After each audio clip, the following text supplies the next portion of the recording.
हम इस वक्त मस्जिद अली में मौजूद है और ये फैज़ाबाद कॉलोनी है श्रीनगर के नटीपोरा इलाके की। और ये जो मस्जिद आप देख रहे हैं, इसी मस्जिद में इरफान जो है नमाज़ पढ़ाते थे, जो मुफ्ती के नाम से भी जाना जाते थे। वर्ष 2019 में वो इस इलाके में आए थे और इसी मस्जिद के परिसर में उन्हें यहाँ की जो महिला कमेटी है, जो मस्जिद कमेटी है, उन्होंने एक रूम जो दिया था उन्हें रहने के लिए। ये आप देख सकते हैं, ये उनका रूम सामने है और यहाँ पर अभी भी 2 ताले लगे हुए हैं क्योंकि मस्जिद के इमाम की जो है गिरफ्तारी हुई है। उन पर आरोप है कि उन्होंने जैश ए मोहम्मद के पोस्टर जो है नौगाम इलाके में लगाए थे। ये तस्वीर आप देख सकते हैं, ये उनका वो रूम था जहाँ पर वो 2019 से कोविड के दौरान जब वो यहाँ आए थे, यहाँ पर रह रहे थे। यहाँ के जो महिला कमेटी के प्रेसिडेंट हैं, उनसे हम बात करने की कोशिश करेंगे। जी, हम आपसे ये जानना चाहेंगे, यही वो कमरा है जो इमाम साहब का? हाँ, यही कमरा मौलवी साहब के हमने रखा क्योंकि उसको रात भर बैठा, दिन को बैठा कमरा रखा, आराम से बैठता वो। कभी वो फैमिली भी लाता है इधर, कभी मतलब फैमिली भी रहता है, खासकर सर्दी में। गर्मी में इनको मतलब ज़मीन के साथ काम होता है, गर्मी में 2-3 महीने उसको घर भी बेचता है।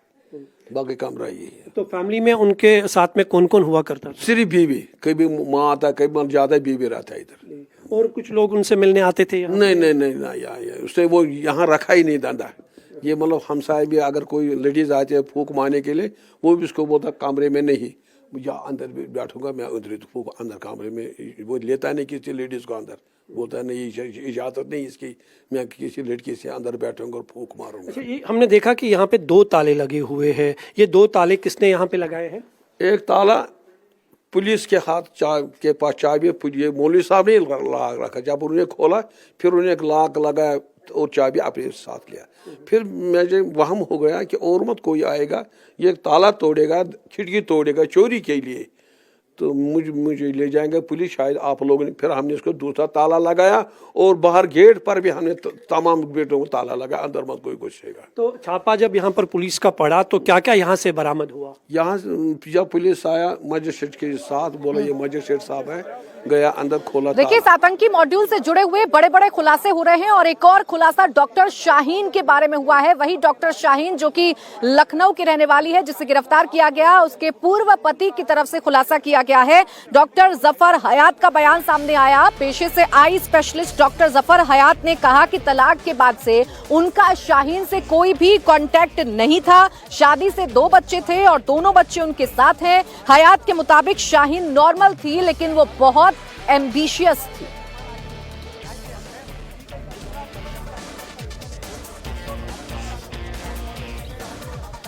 तो ये देखिए, बड़े बड़े खुलासे हो रहे हैं। खुलासा यह है कि आतंकी मॉड्यूल में लखनऊ से गिरफ्तार डॉक्टर शाहीन के पूर्व पति डॉक्टर जफर हयात का बयान सामने आया है। डॉक्टर जफर हयात की बात करें तो ये पेशे से आई स्पेशलिस्ट हैं, शादी से 2 बच्चे हैं, दोनों ही बच्चे जफर हयात के साथ रहते हैं। और शाहीन के बारे में जो जानकारी उनकी तरफ से मिली है उसके मुताबिक वो बहुत नॉर्मल थी लेकिन ज्यादा एम्बिशियस थी और तलाक के बाद से इन दोनों का कोई संपर्क नहीं था।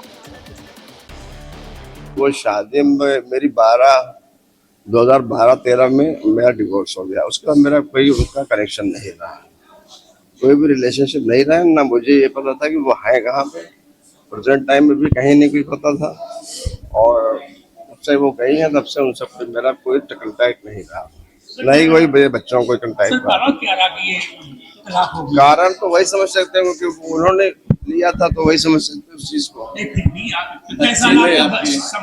2 बच्चे थे उस टाइम, एक 7 साल का बच्चा था और एक 4 साल। देखिए, आपने डॉक्टर शाहीन के पूर्व पति का बयान सुन लिया। अब डॉक्टर शाहीन के भाई का भी बयान सामने आ गया है। ये बड़ी खबर इस वक्त आपको बता दें, डॉक्टर शाहीन के भाई शोएब का बड़ा बयान सामने आया है। शाहीन के भाई शोएब ने कहा कि उसका शाहीन से बीते 4 सालों से कोई भी संपर्क नहीं था, कोई बातचीत शाहीन से नहीं थी भाई की। शाहीन और परवेज ऐसा करेंगे यकीन नहीं हो पा रहा है। तो ये परिवार वालों की तरफ से जो खुलासे किए जा रहे हैं उससे ये तो समझ में आ रहा है कि शाहीन का कई वक्त से परिवार से कोई संपर्क नहीं था। वो एकाएक गायब हुई थी, जैश के लेडी विंग से जुड़ गई थी और अब खबर यह है कि 4 साल से भाई से भी कोई संपर्क नहीं था और भाई इस बात का यकीन नहीं कर पा रहा है कि शाहीन और परवेज ऐसा कुछ कर सकते हैं। नॉर्मल जो है, बस उन्होंने जैसे ही उनकी जो पूछताछ जो करी, उन्होंने जो देखा वाला मतलब जो सर्च जो कर रहा था, तो उन्होंने सर्चिंग करी, उसके बाद जो है उन्होंने एक वो बना करके और जो है मतलब साइन करा के ले गए। फोन वगैरह, कॉल डिटेल वगैरह की भी जानकारी ली? ना, फोन कॉल तो डिटेल जानकारी तो भाई लेंगे ही भाई। घर उनके घर हमारा कोई नहीं आना जाना था। जब से वो घर जब से बना है, तब से हमारा उनके वहाँ से आना जाना बिल्कुल खत्म था। शादी जो है हमारी बहन की महाराष्ट्र में जो है बहनोई थे हमारे, तो वो उनसे हुई थी। अब महाराष्ट्र में मैं शादी में भी नहीं जा पाया।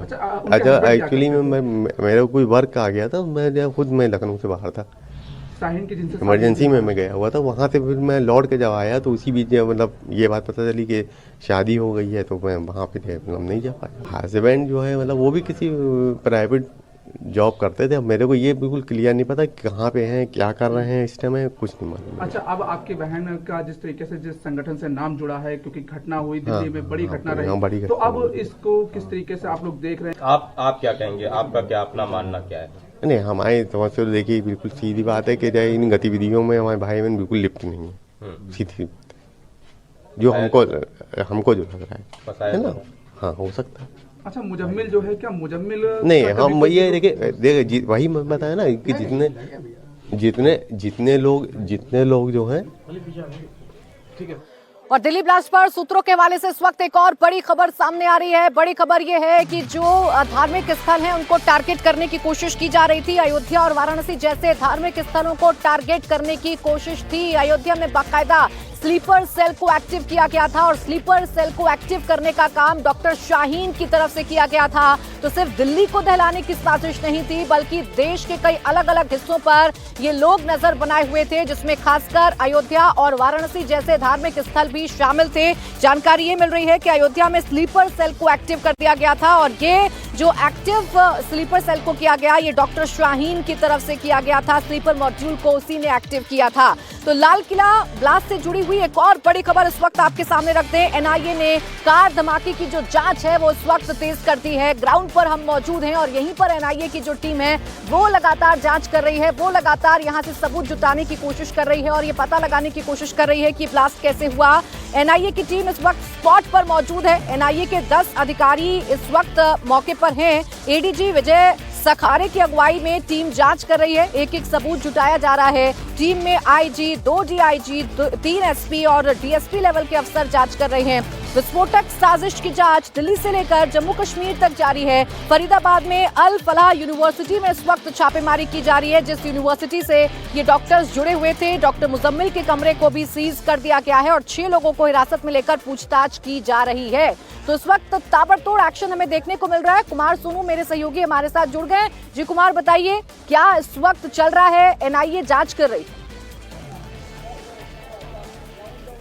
देखिए, बिल्कुल मैं आपको सबसे पहले तस्वीरें दिखा दूं जहां ब्लास्ट हुआ था। जो दूसरी गाड़ियां उसमें डैमेज हुई हैं, उनकी वीडियोग्राफी जो है वो एनआईए की टीम इस वक्त कर रही है। आप देखेंगे सामने एक टीम का सदस्य जो है वो कैमरे से पूरी वीडियोग्राफी कर रहा है और एक एक बारीकी डिटेल को जो है कैमरे में कैद किया जा रहा है, ताकि उसके बाद जो एनआईए की 10 सदस्यीय टीम जो बनाई गई है इन्वेस्टिगेट करने के लिए पूरी इस बम धमाके को, उसको जो है टीम जो है एनालाइज कर सके, वीडियो को ये देख सके कि कितना डैमेज हुआ है। और क्योंकि जब कोई भी इस तरह की घटना होती है तो उस दौरान तमाम जो एग्जिबिट्स हैं वो एफएसएल के पास होते हैं, तो उस दौरान तकरीबन 12 से 15 दिन तक वो तमाम जो एग्जिबिट्स हैं वो एफएसएल के पास रहते हैं। तो ऐसे में 15 दिनों तक जो है किसी भी तरह से जो जांच है वो उसकी गति धीमी ना हो, उसको ध्यान में रखते हुए ये तमाम एविडेंस कलेक्ट किए जाते हैं। आप देखें कि इस वक्त एनआईए के जितने भी टीम के सदस्य हैं वो इस वक्त मौके पर हैं और लगातार जो तमाम फोटोग्राफी, वीडियोग्राफी जो है वो स्पॉट की कर रहे हैं और साथ ही साथ दिल्ली पुलिस भी इस वक्त वहां पर मौजूद है। लेकिन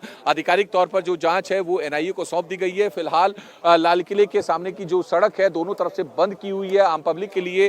ट्रैफिक पुलिस ने एडवाइजरी भी जारी की है और इस वक्त स्पॉट की जो है एनआईए वीडियोग्राफी कर रही है। कल देर शाम जो है एनआईए को आधिकारिक तौर पर जांच सौंपी थी, गृह मंत्रालय की तरफ से सौंपी गई थी और अब यहां पर वीडियोग्राफी चल रही है, फोटोग्राफी चल रही है। एक एक पक्ष को जो है देखा जाएगा, उसको जांचा जाएगा और उसी के लिए जो है ये जो जांच है वो एनआईए की अब शुरू हो चुकी है। जी प्राची। जी बिल्कुल ठीक। देखिए सोनू, अब एनआईए इस वक्त यहाँ स्पॉट पर मौजूद है और एनआईए की टीम लगातार यहाँ पर कार्रवाई कर रही है, सबूत जुटाने की कोशिश कर रही है। तो वहीं अल फलाह यूनिवर्सिटी से जुड़ी भी इस वक्त की एक बड़ी खबर सामने आ रही है। यूनिवर्सिटी के अंदर मेडिकल कॉलेज का परिसर पूरी तरह से आइसोलेट कर दिया गया है। स्टूडेंट से पूछताछ हो रही है। अब तक 50 से ज्यादा स्टूडेंट से पूछताछ की जा चुकी है। दिल्ली ब्लास्ट और फरीदाबाद से विस्फोटक मिलने के बाद अल फलाह यूनिवर्सिटी में जो पड़ताल है वो लगातार जारी है, क्योंकि यहीं के 3 डॉक्टर्स उमर, मुजम्मिल और शाहीन इस पूरे मामले की धुरी में नजर आते हैं। इसलिए अल फलाह यूनिवर्सिटी के अंदर लगातार कल से टीम मौजूद है, पूछताछ कर रही है। जो साथी डॉक्टर्स हैं, जो कलीग्स हैं, उनसे पूछताछ की गई है और 50 से ज्यादा स्टूडेंट से अभी तक पूछताछ की जा चुकी है। आपको बता दें कि क्राइम ब्रांच ने मुजम्मिल का अल फलाह यूनिवर्सिटी का कमरा भी सीज कर दिया है। जिस कमरे में मुजम्मिल रहा करता था उस कमरे को सील कर दिया गया है। उसका लैपटॉप और आईडी भी इस वक्त जब्त कर लिया गया है और लैब के टेक्नीशियन से क्राइम ब्रांच जो है वो इस वक्त पूछताछ कर रही है। डॉक्टर मुजम्मिल का अल फलाह यूनिवर्सिटी का कमरा सीज हो गया है, उसका लैपटॉप आईडी जब्त कर लिया गया है और लैब के टेक्नीशियन से भी लगातार पूछताछ की जा रही है। धौज गांव में मुजम्मिल के ने कमरे का 2 महीने का जो एडवांस था वो दिया था। पहले दिन एडवांस पेमेंट किया, उसके 2 दिन बाद आकर एक्सप्लोजिव और सामान रखा। आपको बता दें पिछले वाले हिस्से यानी अंदर का कमरा मांगा था ताकि किसी की नजर में मुजम्मिल ना आ जाए, इसलिए उसके कमरे को सीज कर दिया गया है। उसके संपर्क में आए लोगों से लगातार पूछताछ की जा रही है। लैब टेक्नीशियन से भी जो क्राइम ब्रांच है वो लगातार पूछताछ इस वक्त करती हुई नजर आ रही है। यानी पूरी तरीके से पता लगाया जा रहा है कि दिल्ली में यहां अगर ब्लास्ट वाली साजिश रची गई तो इसके पीछे कौन है।